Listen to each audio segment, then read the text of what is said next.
ઝઘડિયા તાલુકાના નર્મદા જયંતિની ઉત્સાહસભર વાતાવરણમાં ઉજવણી કરવામાં આવી હતી।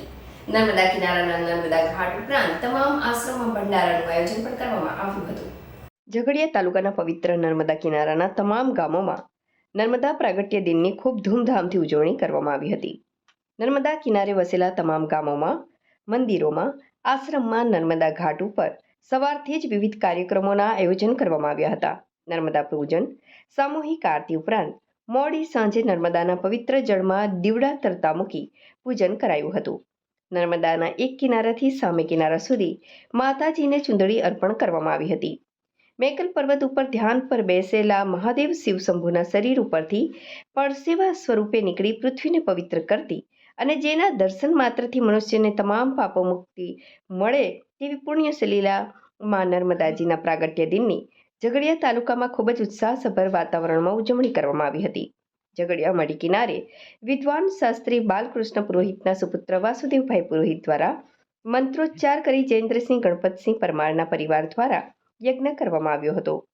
તેમજ નર્મદા કિનારે વસેલા ભાલોદ આશા શાશ્વત મારુતિધામ કૃષ્ણપરી ગામે માતાજીની પૂજા કરવામાં આવી હતી। નર્મદા નદી કિનારે આવેલા માતાજીના મંદિરે મંત્રોચ્ચાર દ્વારા હોમાષ્ટક યજ્ઞ કરવામાં આવ્યો હતો। સાથે સાથે ઝઘડિયા મઢી ઘાટ ખાતે જયેન્દ્રસિંહ પરમાર દ્વારા પરંપરાગત રીતે કુંવારી કન્યાઓ નર્મદાના ભાવિક ભક્તો માટે ભંડારાનું પણ આયોજન કરવામાં આવ્યું હતું, જેમાં સમગ્ર શ્રદ્ધાળુઓએ પ્રસાદીનો લાભ લીધો હતો। ઝઘડિયા નર્મદા કાંઠાથી સામે શુકલતીર્થ ઘાટ સુધી માતાજીને ચુંદડી અર્પણ કરવામાં આવી હતી।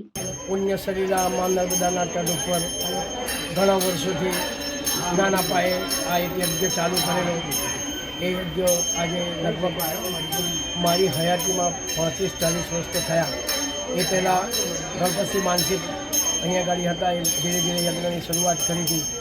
હવે 2-4 જણ આ જયેન્દ્રભાઈ એમના દીકરા છે, એમની બાજુમાં જસવંતસિંહ છે, એ લોકો બહુ નાના હું પણ નાનો ત્યારે આ યજ્ઞની શરૂઆત કરી છે। આજે સરસ રીતે અહીંયા ગાડી ભંડારો થાય છે। યજ્ઞને ધીરે ધીરે ઘણી બધી મોટી સંખ્યામાં લોકો આવી દર્શન કરે છે અને પુણ્યના પ્રતાપ અહીંયા ગાડી જગદીશ બાપુ જે એમને આશ્રમ બનાવ્યો છે, એ આશ્રમમાં નિયમિત રામધૂન 24 કલાક અને અખંડ નવાન્ન રામાયણના પારાયણનો પાઠ થાય છે। પુણ્ય સલીલા નર્મદાના તટ ઉપર રહી અમારા પરિવારોના સર્વના પાપો માં ભગવતી દૂર કરે એવી પ્રાર્થના કરી અને માં નર્મદાજીને વંદન કરીએ।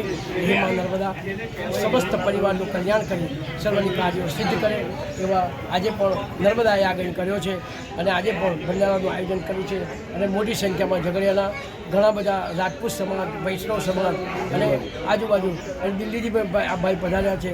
ઘણે દૂર દૂરથી લોકો આવે અને અહીંયા ગાડી આવી અને દર્શન કરી અને પાવન થાય છે। બોલો નર્મદે માતની જય।